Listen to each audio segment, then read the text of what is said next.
Goeiedag, liewe broeder en suster in ons Here Jesus Christus. Dit is weer ek, Adrian, hier met my tyd geleef, wandel saam met Jesus hier op Joy Radio. Baie welkom aan die een en elk wat hier saam luister. Wat 'n voorreg is dit nie om weer 'n boodskap rondom Gods woord met u te kan deel nie. Ek dank die Here vir nog 'n geleentheid om dit ook te kan doen. Ek glo en vertrou op die Here dat dit sommer goed gaan met die een en elk. Amen, prys sy soete naam. Prys sy soete naam. Genade, barmhartigheid en vrede vir julle van God onze Vader en die Here Jesus Christus. Amen. Liewe luisteraars, vandag wil ek graag 'n bietjie kom stilstaan by 'n onderwerp wat op ons elkeen van toepassing is. 'n Onderwerp wat ons elkeen raak, naamlik woede. En ja, hierdie woede wat ons baie dinge laat oorkom, die woede wat ons laat sondig, en die woede wat vernietigende gevolge het. Die skriflesing vir vandag kom vanuit Genesis 4, verse 3 tot 15. Ja, Genesis 4, verse 3 tot 15. En die voorlesing kom vanuit die Afrikaans 53 vertaling van die Bybel. En jy is welkom om die Bybel daar oop te maak en saam te lees. Maar voordat ons by die skriflesing gaan kom, gaan ek eers so 'n rukkie gesels. Ja, om kwaad te word is deel van ons menswees. Ons is almal uniek in ons karaktertrekke, en die een word 'n bietjie minder kwaad as die ander een, en dan is daar ook diegene wat het sommer heeltemal verloor, as hulle kwaad word en aan die woede volle uiting gee. Nou, die tye waarin ons leef is 'n bydraende faktor, alhoewel ons ook al reeds met woede vroeg in die Bybel kennis maak, is vandagse tye nou net so dat het dan ook 'n bietjie bydra, het 'n groot bydraende faktor. Het laat ons vinnig kwaad word, wat soms oorspoel na 'n erge woede by. En daar is soveel dinge en gebeure wat daagliks oor ons pad kom. En die uitdagings is nimmer eindigend. En neem maar net as 'n voorbeeld, iemand se normale dag. Die meeste van ons beleef het ook so. Die persoon staan op in die oggend met 'n goeie gemoed reg vir die dag. Nou op pad werk toe begin die uitdagings met die verkeer. 'n Mens ry dalk voor jou in, of sny jou af, en met die manier waarop hulle bestuur, en net daar verander jou goeie gemoed in een van kwaad word. En saam met dit begin die gevloekery en die beledigings. Nou stop jy by die werk, en die dag skop al klaar af op die verkeerde voet. Buitengewone verwagtinge word geskep van kollegas, en die baas kry jou beter, vertel vir jou hoe sleg jy is. Hy homself het nie vrede in sy lewe nie, en haal het sommer op jou ook uit om beter te voel oor homself.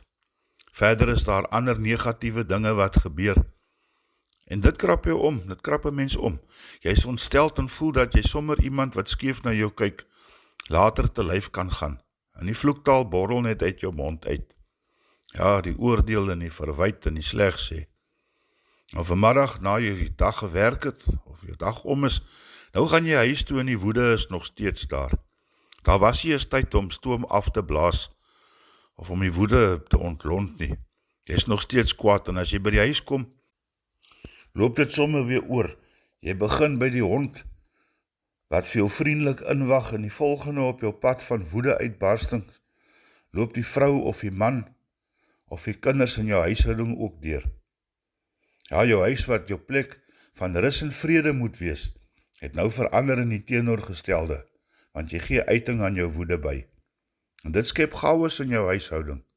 Die woorde is vlijmskerp.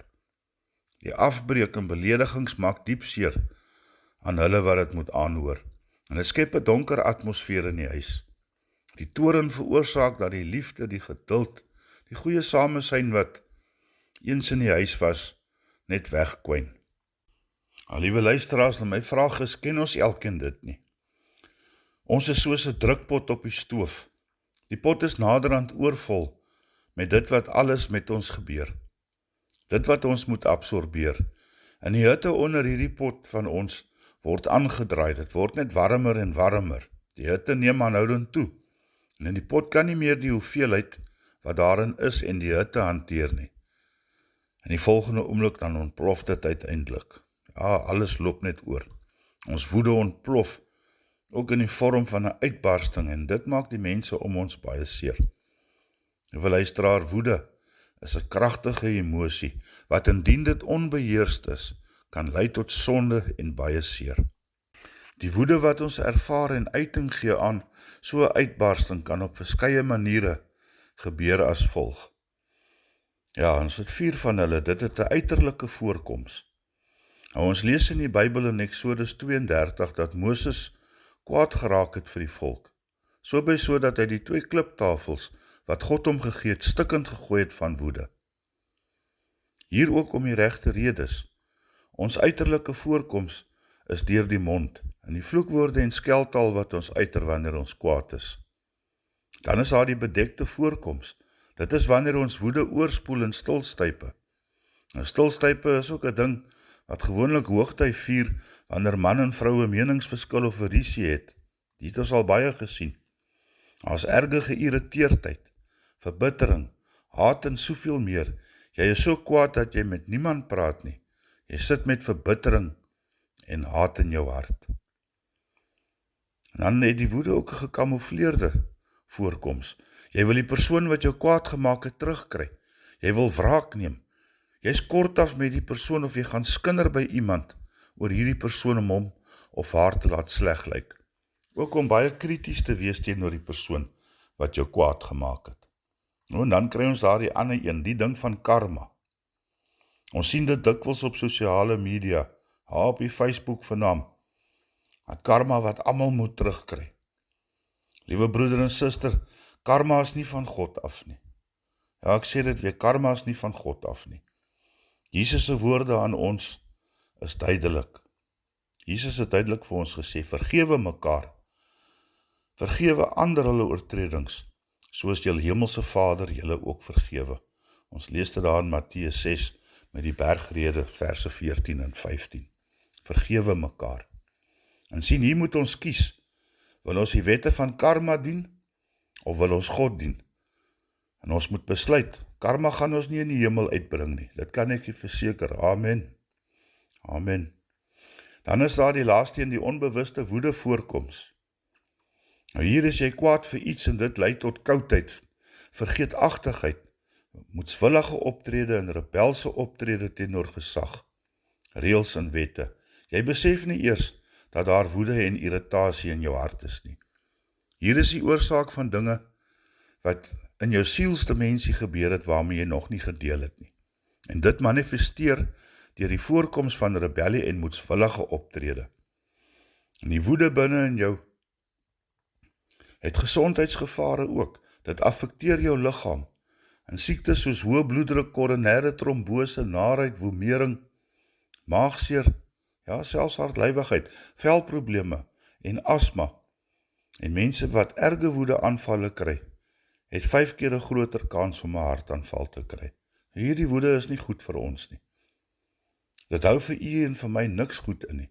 Inteendeel, dit vernietig eintlik elke mens. Ek het vroeër gesê dat woede 'n kragtige emosie is, indien onbeheerst gelaat. Ja, let wel, indien onbeheerst gelaat, tot sonde en seer kan lei. En hier kom die beter deel. Die Bybel, die woord van God, beklemtoon vir ons beheer en wysheid. Ja, sy woord beklemtoon vir ons beheer en wysheid. En ons gaan nou verder kyk daarna. Ja, laat ons by die skriflesing uitkom. Ons gaan nou oorgaan tot ons skriflesing vanuit Genesis 4 verse 3 tot 15. En hier let ons op na Kain en Abel, die seuns van Adam en Eva. En die skrif lees as volg.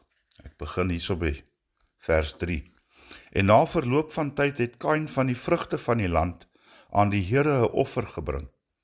En Abel het ook van die eersgeborenes van sy kleinvee gebring, naamlik van hulle vet, en die Here het Abel en sy offer genadig aangesien. Maar Kain en sy offer nie aangesien nie. Toe word Kain baie kwaad en hy het sy hoof laat hang. En die Here sê vir Kain, waarom is jy kwaad en waarom laat jy jou hoof hang? Is daar nie verheffing as jy goed doen nie? En as jy nie goed doen nie, die sonde lê en loer voor die deur, en sy begeerte is na jou, maar jy moet daaroor heers. Baie belangrik, jy moet daaroor heers. En Kain het met sy broer Abel gepraat, en toe hulle in die veld was, het Kain teen sy broer Abel opgestaan en hom doodgeslaan. Toe sê die Here vir Kain, waar is jou broer Abel? En hy antwoord, ek weet nie, is ek my broer se wagter? En hy sê, wat het jy gedoen? Die stem van die bloed van jou broer roep na my van die aarde af. Daarom sal jy vervloek wees, ver van die grond wat sy mond oopgemaak het, om die bloed van jou broer uit jou hand te ontvang. As jy die grond bewerk, sal dit sy vermoë aan jou nie meer gee nie. 'n Swerwer en vlugteling sal jy wees op die aarde. Daarop sê Kain vir die Here, my skuld is te groot om dit te dra. Kyk, u verdryf my nou uit die land uit, en ek moet my verberg vir u aangesig. 'n Swerwer en vlugteling sal ek op die aarde wees, en elkeen wat my kry, sal my doodslaan. En dan die laaste vers 15, maar die Here sê vir hom, daarom as enigeen Kain doodslaan, sal dit 7voudig gewreek word. En die Here het 'n teken gegee aan Kain, sodat enige een wat hom kry, hom nie sou doodslaan nie. Tot sover. Salig is die wat die woord van die Here ontvang, en dit in hulle harte bewaar. Amen, amen. Liewe luisteraar, hierdie skrifgedeelte handel oor die sonde, sowel as Kain se uiting aan sy woede. En sonde, soos jy bewus mag wees, is 'n gevaarlike teenstander. Dit val 'n mens persoonlik aan. En soos 'n aggressiewe siekte, vind sonde altyd 'n ompad om enige teenmaatreëls wat ons probeer instel. Ja, dit vind altyd 'n ompad. Sonde is geslepe en verraderlik. Het kan in 'n oogwink tot ons ondergang lei, maar in die meeste gevalle voed dit net stilweg die dood in ons siel. Nou Genesis 3, die hoofstuk wat ons skriflesing vooraf gaan, en het handel oor die sonde en die veroordeling van die mens, skets vir ons die sonde se tragiese toetrede tot die tuin van Eden. Nou om te sondig of sonde beteken om God se wil te oortree. Sonde het ontstaan toe Adam en Eva die keuse gemaak het om iemand anders as God te vertrou. Jare later sou Adam en Eva se seun Kain 'n soortgelyke keuse maak. Die verhaal van Kain en Abel is 'n ontnugterende geskiedenis van die mag van sonde. En ons lees nie hoe lank Kain se sonde in sy binneste geprut het nie. En verkeerde gesindheid en sondige gedagtes het miskien jarelang Kain se hart toegerang, maar na sy offer aan God het Kain uiting gegee aan sy woede, eers deur sy gesigsuitdrukking en toe deur 'n daad van geweld. U sien, ons lees in vers 3 dat na verloop van tyd het Kain van die vrugte van die land aan God 'n offer gebring. In vers 4 lees dat Abel het ook van die eersgeborenes van sy kleinvee gebring, en dat van hulle vet was, en dat die Here vir Abel en sy offer genadig aangesien het. Maar in vers 5 lees ons dat die Here nie Kain en sy offer aangesien het nie. En die gevolg is dat Kain baie kwaad geword het, en hy het sy hoof laat hang. En die Here het vir Kain gevra, waarom is jy kwaad, en waarom laat jy jou hoof hang?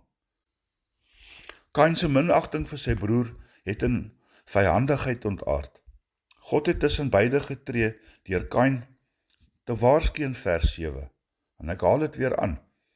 Is daar nie verheffing as jy goed doen nie? En as jy nie goed doen nie, die sonde lê en loer voor die deur. Ja, die sonde lê en loer voor die deur, en sy begeerte is na jou, maar jy moet daaroor heers.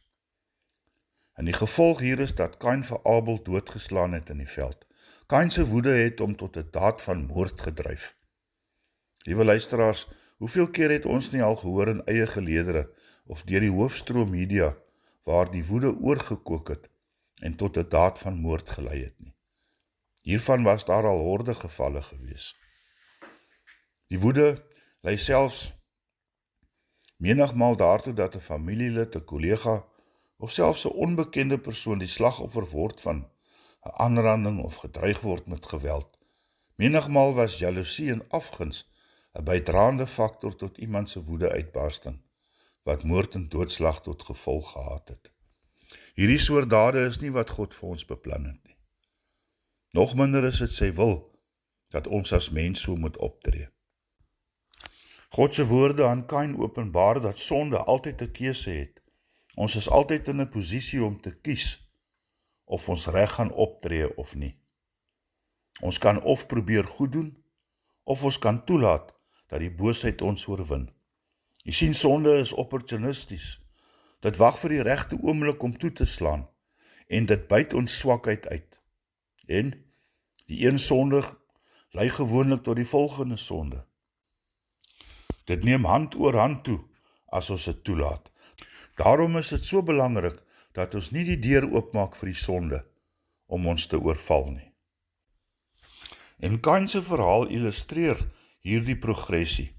Eers was daar sy onvanpaste offer, gevolg deur 'n lang gesig, toe die moord op sy broer, en sy leuen aan God en uiteindelik 'n gekla teenoor God.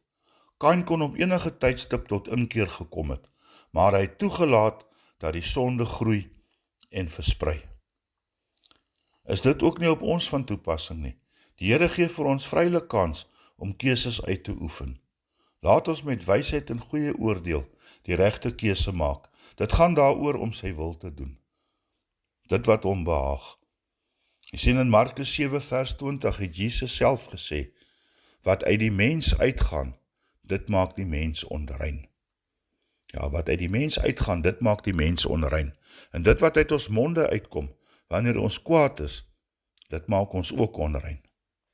In Efesiërs 4, verse 26 en 27, kom Paulus en hy sê, word toornig en moenie sondig nie. Ja, word toornig en moenie sondig nie. Laat die son nie ondergaan oor julle toorn nie, en gee aan die duiwel geen plek nie. Kragtige woorde wat Paulus hier gebruik. Nou hier is dit belangrik om konflikte vinnig op te los, en nie toe te laat dat woede en bitterheid omskep word nie. Laat ek onsself eerder laat lei deur Gods woord, wanneer ons kwaad word. Laat ons eerder onsself bedink, en 'n wag voor ons monde sit. Die Bybel leer dat woede beheer moet word, en nie tot sonde mag lei nie. In Spreuke 16 vers 32 beklemtoon dat selfbeheersing 'n teken van ware krag is, terwyl 'n sagte antwoord woede laat bedaar. En dit lees ons ook in Spreuke 15 vers 1, dit lees as volg: 'n sagte antwoord keer woede af, maar krenkende woorde laat dit ontvlam. 'n sagte antwoord keer woede af, maar krenkende woorde laat dit ontvlam. Laat ons woede uitbarstings vermy. Om woede te laat opbou, lei tot sonde en seer. Daarom is dit beter dat die oorsaak daarvan dadelik aangespreek word en uit die pad geruim word. Dan kan die woede nie opbou en skade veroorsaak nie. Kommunikasie speel ook 'n belangrike rol. Wees eerlik, praat die waarheid in liefde, val die probleem aan en nie die persoon nie. Ook Efesiërs Efesiërs 4 vers 29, laat my skrif mooi bekyk hierso, sê Paulus ook, laat daar geen vuil woord uit julle mond uitgaan nie, maar net 'n woord wat goed is vir die nodige stigting, sodat dit genade kan gee aan die wat dit hoor. En dan ook vers 31, alle bitterheid en woede, en toorn en geskreeu en lastering moet van julle verwyder word, saam met alle boosheid. Nou laat ons eerder kies om op te tree. Laat ons die woede wat ons wel ervaar, gebruik om die konflik op te los, en nie om het groter te maak nie, of om groter probleme te skep nie. God se woord moedig ons aan, om eerder liefdevol op te tree, as om 'n geveg of 'n bakleierery op te sit. Laat ons ook eerder daarop fokus, om 'n oplossing te bewerkstellig. Jy sien, die boek van Spreuke in die Bybel bevat baie skrif, wat handel oor wysheid en woede beheer. Ja, jy kan gerus gaan lees daar die boek van Spreuke. Die skrif oor woede leer ons dat vinnige woede tot dwaase optrede lei, terwyl geduld en 'n kalm antwoord wysheid en krag weerspieël. Woede is 'n hanteerbare emosie.